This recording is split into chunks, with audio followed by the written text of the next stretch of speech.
Hey guys, so it's been a hot minute since we've talked about New Jeans creator Min Hee-jin and her ongoing battle and feud with HYBE, and many of you have asked for an update. Well, from her perspective, there's a lot less drama. She thought that it was going to be, I think, in a way, a quick invasion, or she just, she shot all of her shots. But now what it's looking like is that this is going to be a long, drawn out trench warfare, if you're like a World War I buff, where this thing is going to go on for a while, and she is in real danger now. Even though she's trying to present this sort of front that everything is roses, everything is okay, and she's smiling through it, when we all know that she's probably shaking in her boots.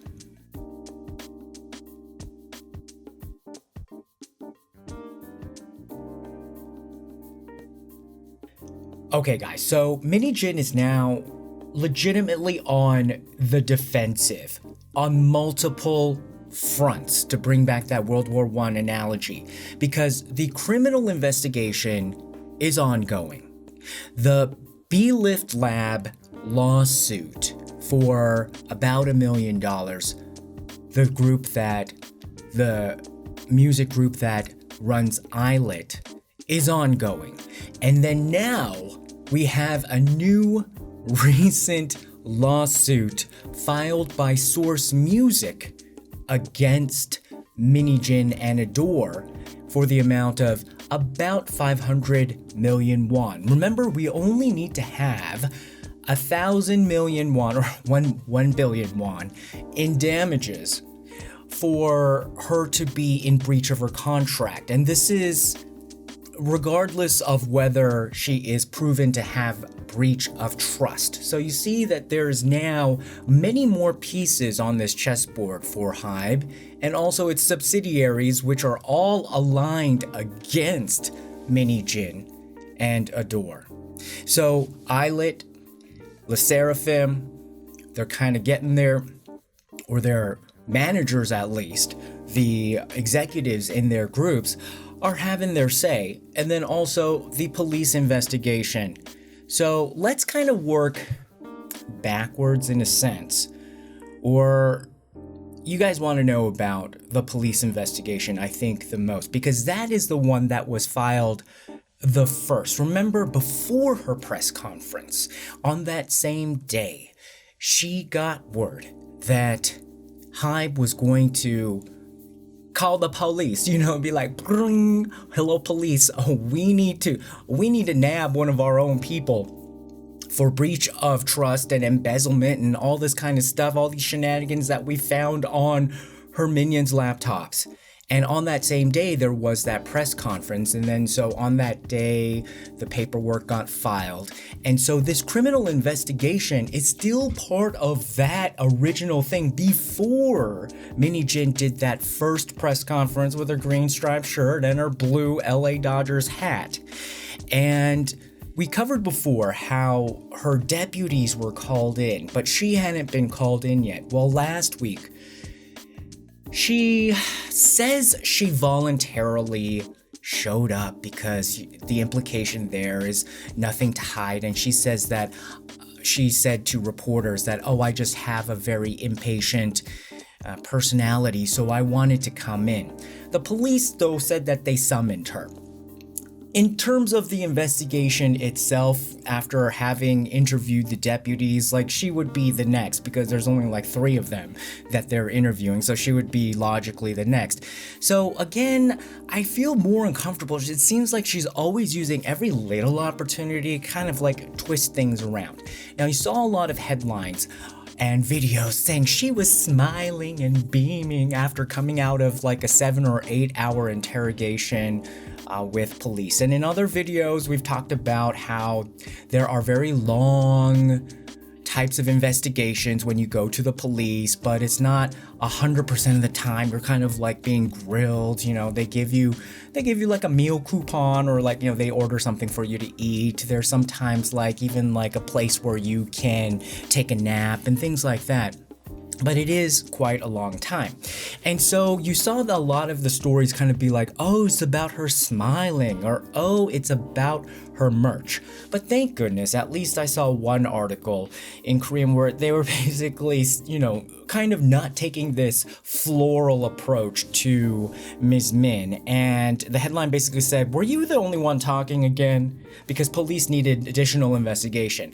Now, this headline came a few days ago. So this week, instead of the immediate reports of her smiling coming out of the police station last week, because we only heard from her side, which we'll go over last week, but a few days ago, the Yongsan police station, they had a press conference, and it wasn't only about her. So they normally have these press conferences and they just kind of go over all the kind of investigations or cases that they're going through. So there wasn't that much that the Yongsan police station said about the Min Hee-jin investigation, but they did say that there are many things that they need to verify, and that they need to have another round of investigations and questioning of Min Hee-jin, because they didn't get to verify all the things that they were planning to, and there are things that we want to ask.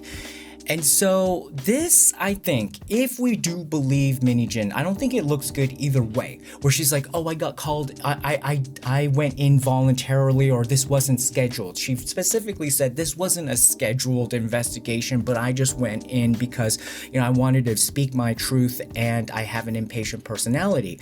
Now, don't you think, like, if that truly was not a planned investigation, that actually puts her at the advantage, because she can dominate the conversation and they're not even ready. They're not prepped. They haven't finished probably their internal meetings of what they're going to ask her, so that she just went on and on and on and on. And I'm kind of glad that this reporter was able to pick up on that, saying like, was she the only one talking again? Like, her press conference is going on and on and on and on. What we're seeing, I think, from the media is now, if not people going anti-Min Hee-jin, a bifurcation of people who are really just wanting to grill her and get to the truth, or put her, not buy all of her PR fluff, and then the people who buy the PR fluff.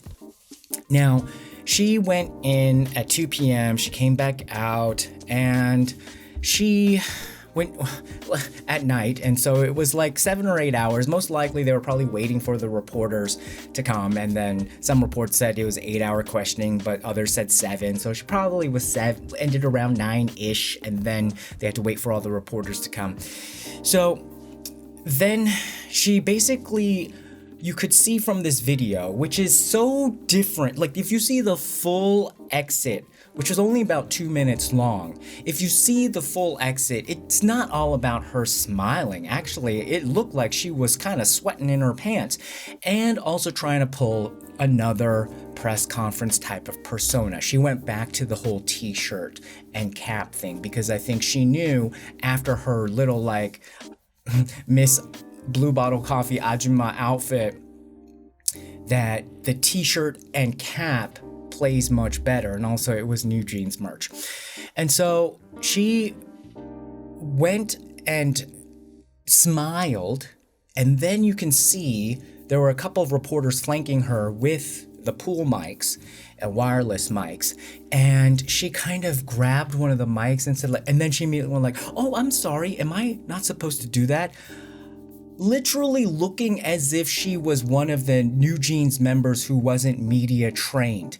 After all her years in the industry, that is one of the first things that she would train the New Jeans members not to do. Don't grab the mic of the reporter interviewing you. That's a faux pas. But so I can't see how she would make that mistake unless she was trying to, again, pretend like, oh, I don't really know anything about the media. I'm just an innocent lamb here.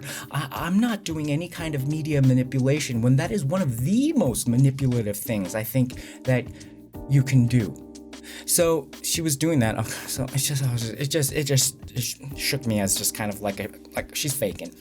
Okay, so she said that this wasn't scheduled. I came today because I have an impatient personality. And again, if that is the case, then I think that's a good strategy for her to catch the police off guard and dominate the conversation. Police, of course, said they summoned her, which makes her look bad too because she got summoned. There was no choice. So it also makes it look like she's less guilty. If the police said, we're summoning you and forcing you to come in, that also makes you look guilty. Now let's focus on the guy next to her, the guy reporter. And at first, while the reporter who lobbed the first question was asking, I was looking at his facial expression. I was like, oh my god, did they get a suck up like a sycophant? Like, he looks like he's just like starstruck by Min Hee-jin and all this kind of stuff and buys her first press conference thing. But oh no, this guy deserves a promotion. He is so shady because he made it seem like he would be such a suck up and therefore trustworthy so he can get in all of his questions, because of course there were reporters as well who were not lucky to be chosen to be right next to her wanting to ask questions, and later on you can see he just rolled right over all their questions. So he asked, and this was a real not a friendly question. He asked whether she had submitted additional evidence during the police questioning or will in the future. And she seemed to be so taken off guard. And she's like, yes, there's a lot. A lot of what? And then she said, and it didn't look like there was any. And she didn't even think about that. And then she gestured toward a person accompanying her, which I thought was a lawyer, but it's not. And stalling on, she was saying and then she's kind of motioning to the guy next to her, save me. And the person next to her said that okay, well, yes, we will be submitting all of that through her lawyer. And the reporter was like, oh, come again, I couldn't hear you. He was like, we're gonna submit it through her lawyer. And then she gave a nervous laugh. Then that same reporter guy, my favorite Mr. Shady reporter of the week, says that, oh, so does that mean there was additional evidence submitted today? And then she looked super dumbfounded, and the representative said no, we're gonna submit it later. And then he said, is it KakaoTalk data? Is it KakaoTalk messages? Her favorite, I guess up until this point, evidence against HYBE. And she said, oh, that's not important. And again, you could see Min Hee-jin, she's trying to control the narrative of all the media's stories and saying no, don't focus on that. Don't look at the man behind the curtain. And then she says, today I told them all the important stuff. And truthfully, because I was able to tell my side truthfully, I feel good from the inside. Now, I don't know how many times I have to repeat my stance on this, but beware of anybody who says, to be honest, honestly, truthfully. Does that mean they're lying the rest of the time, though? And the thing is, that's kind of the way that type of mind works. If you're always sort of lying, oh, well, truthfully, or, honestly, shouldn't you always sort of be honest? And then she said, I spoke well, or I had a good conversation. 잘 얘기했어요.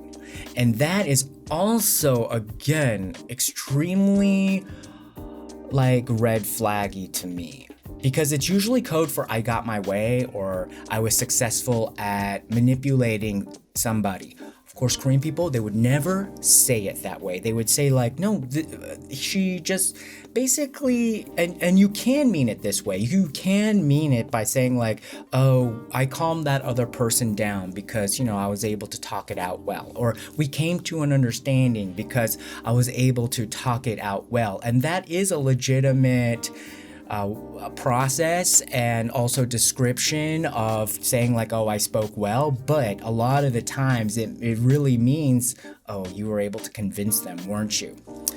So then she was asked, did you discuss the pending lawsuits of defamation? And she says, no, there was no need to talk about that. And then she tries to go back to her talking point. Anyhow, I think today's investigation went well. So her talking point was to basically say like, everything went well. I went here voluntarily because I have nothing to hide. And I'm happy at the end of it because everything went well, which is now left for us to surmise and us to make the horribly incorrect assumption that she's innocent. So you see how that, that is the game that it looks like she's playing here. And now they tried to end it, but then that shady reporter came back in. He said, like, he continued to ask about the breach of trust. And then she said, of course, there's nothing to it. It's not possible for this case to have breach of trust, even though the lawsuit that saved her butt from getting fired, that she lauded, also said that there was breach of trust. She said, but from my perspective, this whole thing is comical. And a lot of like news outlets kind of like picked up on that as sort of like the headline, like, she thinks this is comical. So her media training is working. And she said, I just said my piece truthfully. And then the dude next to Min Hee-jin was motioning for a reporter in the crowd, was probably a friendly reporter, but then our Mr. McShady reporter cut them, just like talked all over them because he had the power of the mic. He said that, did you talk to HYBE in relation to today's investigation? You can see she's trying to run away, and then she goes to her car and she's like, you know what, if I keep talking, this day will never end. So kudos to that reporter, because if it weren't for that reporter, this press conference would have went on a huge long time. And if she was the only one talking, she would probably be saying like, I could stay here all night, guys. And instead, she ran away into her car with her tail between her legs.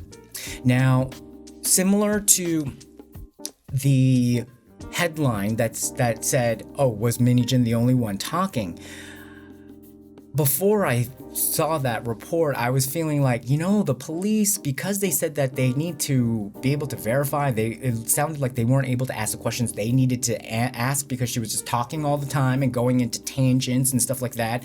They will probably have to figure out a way to cut her off mid-sentence or focus her on the information, not have her hijack the conversation. Because in the end, probably, I kind of feel like the police probably gave up before Min Hee-jin, because we know, just even from the 2 press conferences that she had, she could just go on talking for 2 hours and it looked like she could have gone on for 12 more.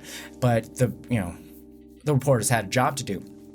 And it's not as if 7 or 8 hours is not a long time, but if the police want to keep you there, a lot of these political politicians and people like that, and chaebol owners, they stay for a long time. Like they would stay overnight and continue to get all this questioning. But I got a feeling these police did not know what they were dealing with, and they probably just got so drained and tired that they were just like, okay, let's cut it before bedtime, because 9-10 p.m.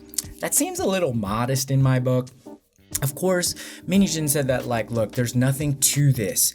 And a lot of the reports say that the police investigation, so like in this part of it, was focused on embezzlement. And she said that, there's no embezzlement.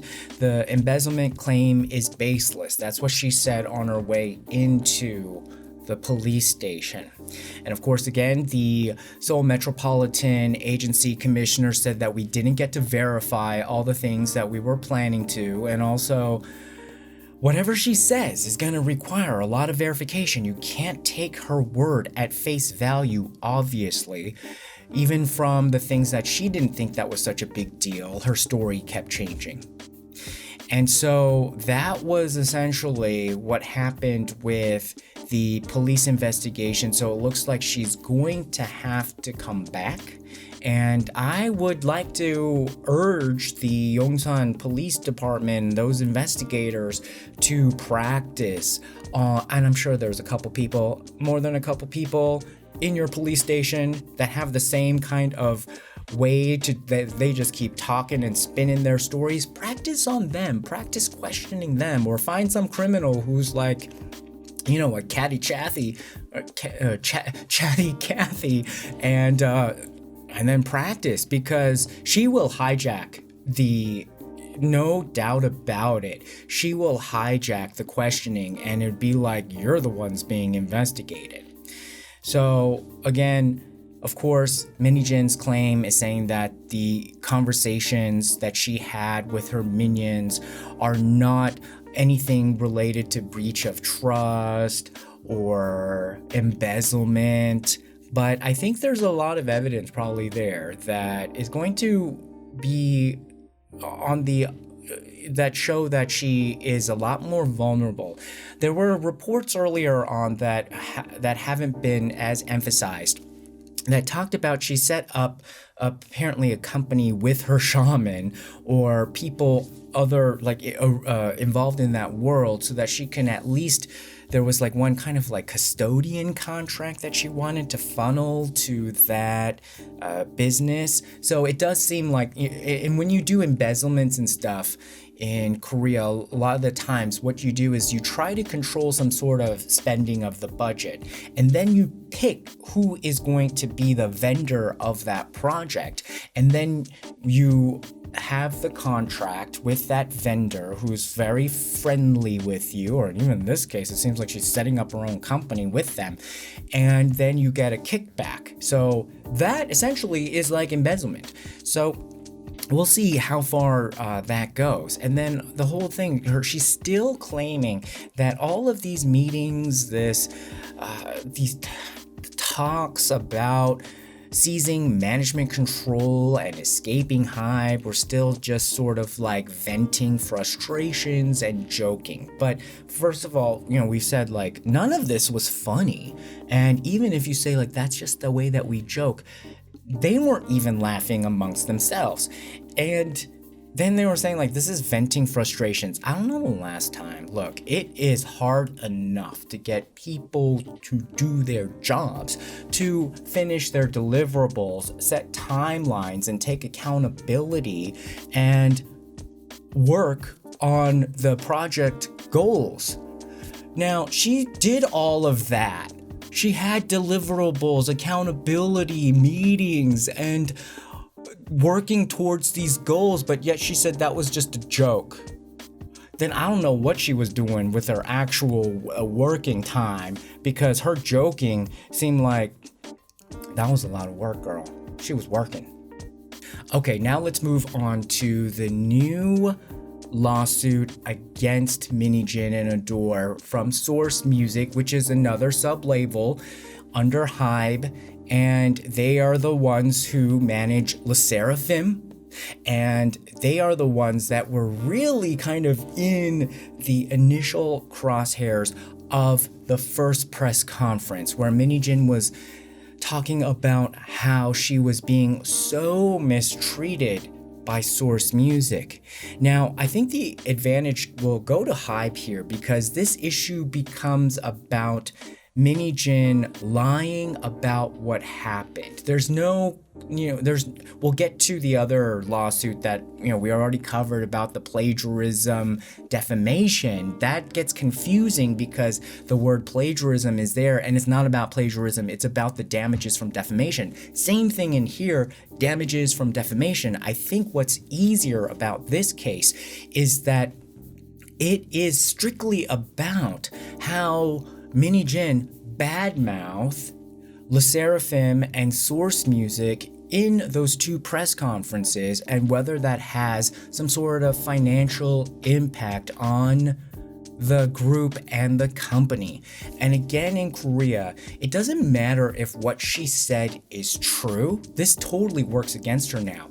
The fact that she went out so boldly works way against her, because even in Korea, even if you tell the truth, but if you do it in a way that is so bold and hurtful to a company or another person, then it doesn't matter whether it is the truth. The only caveat to that is that if it's in the public interest. So if you're talking about news and if you're talking about stories that are in the public interest, of course you can talk about the public interest. But even still, you're not supposed to just try to hurt people from this. And so Source Music is saying that they had to withstand so many lies from Min Hee-jin. And so they're suing for 500 million won, which comes out to about $390,000, $360,000, depending on the exchange rate. But the important thing is 500 is halfway to the 1,000 that they need in order for her to violate her contract in terms of damages, the total amount of damages. So, of course, remember how Min Hee-jin was saying that there was a conflict with Source Music and how Source Music was hurting her, how HYBE and Source Music hurt her and NewJeans, saying that they went against the promise of debuting NewJeans or Min Hee-jin's group first, and then also neglecting NewJeans in favor of debuting Sserafim first. Now, Source Music says that this is untrue and they have the evidence for it. And again, this makes me really doubt Min Hee-jin's messaging, because it sounds like from when we were just, now that we're like sifting through the facts, that it looks like Source Music was probably promised to be the first group, or maybe even both of them were promised, miscommunication corporately. And then, we know for a fact that several NewJeans members are from Source.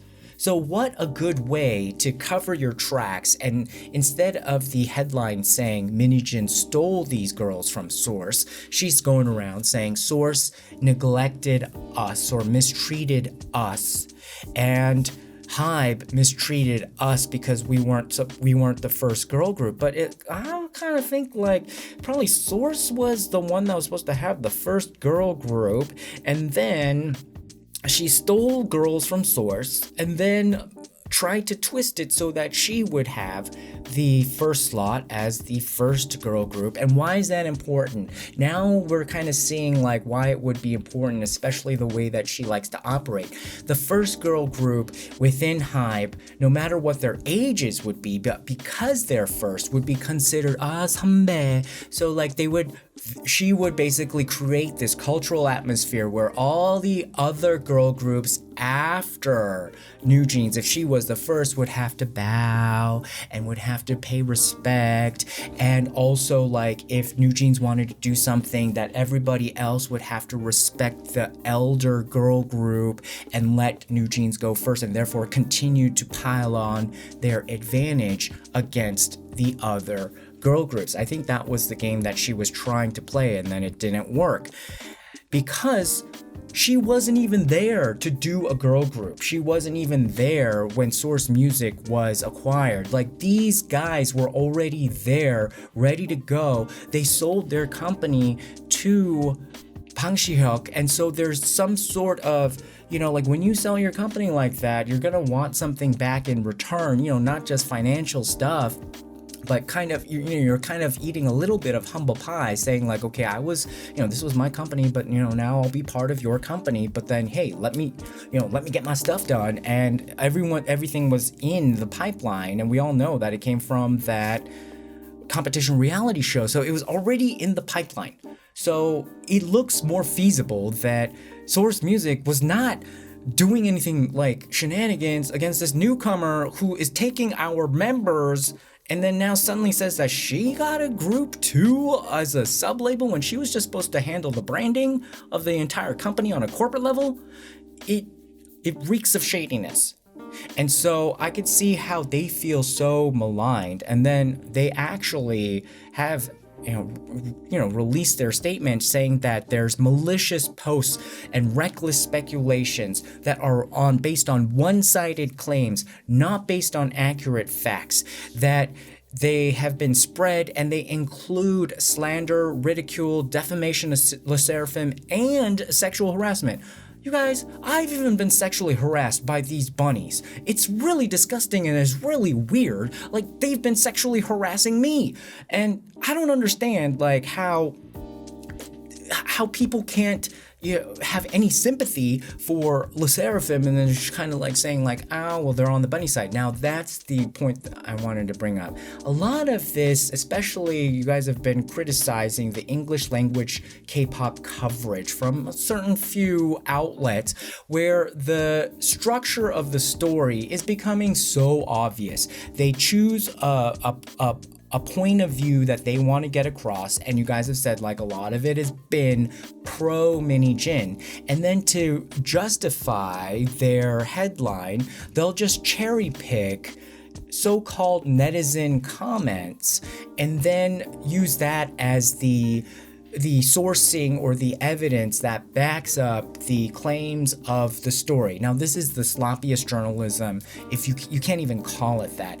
And what it reeks of is actually, this is a media play if you kind of see it in that context, because what you do first is that in the Korean articles, anybody can post an anonymous comment as a so-called netizen. So you can pay a public affairs PR firm or what other kind of communications firm that does some of the dark arts and post comments that you want to then be recycled into other articles, and you're essentially laundering. Like, if you're basically saying like the comments that you paid for are fake, and then when they get picked up by another story, it gets laundered, like money laundering, into something that seems to be real comments. And so that's how you launder public opinion. And I think it's just getting very obvious, and it's just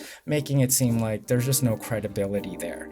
So y'all just do you, dude. Okay, so now let's go to the B-Lift Labs lawsuit. It's still going on, and B-Lift Labs is the management company of Islet.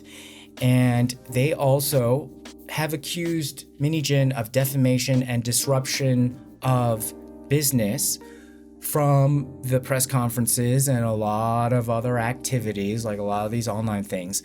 It's not about plagiarism. So that's where I think the communications team that helps Min Hee-jin's side can easily, this is how you would do it. You would focus it more on like, they didn't plagiarize. It's not about, or they did plagiarize. It is about plagiarism, but it's not about plagiarism whatsoever. It's the fact that they weaponized the statement of plagiarism to take down Islet and B-Lift Labs.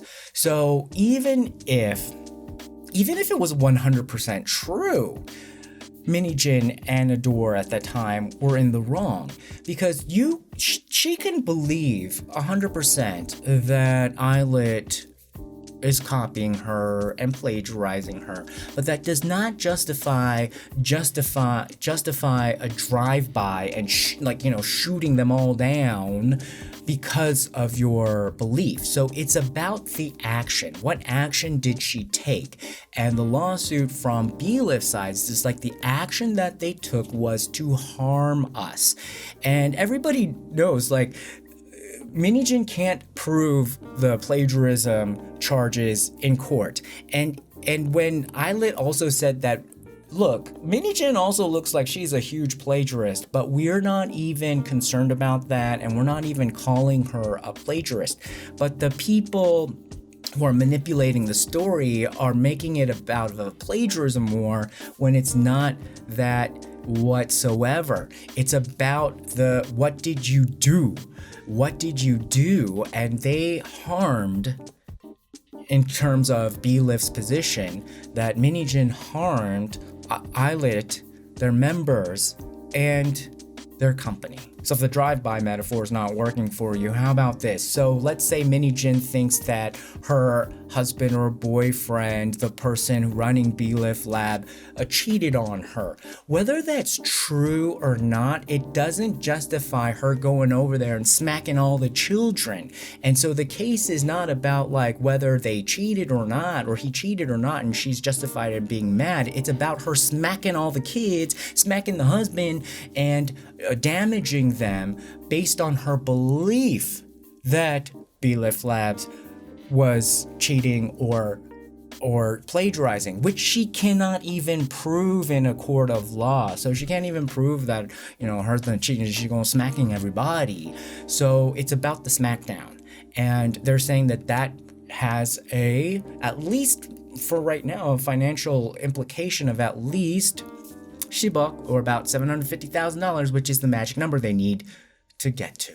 So in any event, these three big kettles on the stove really make it hard for Min Hee-jin now. She's definitely in the defensive because it forces her, and especially her legal team, to be spending more time defending themselves. And then also, each of these two lawsuits and one investigation can be dragged out for a very long time. That's going to tire her defense team and her defense budget. And it increases questions from the media that make her look suspicious, because the media has to now ask about the claims made against her for once, instead of parroting and repeating all of the claims that she has against HYBE. It also reduces her opportunities to only focus the media on her messaging, where now we have three different parties who don't seem very favorable to her messaging out to the world. Also, more of these suits, more of these investigations means that the legal system and all the people, associated with like the judges are most likely going to have to cut at least one win in HYBE's favor, especially with all of these cases, and then more the truth actually just exposing the truth, and people generally don't like to be lied to. The truth is going to now, I believe, shift the public opinion. So if it all goes in Min Hee-jin's favor, then, these judges, these police people, every lawyers, prosecutors, they're going to not be in a good position because the public is going to be mad.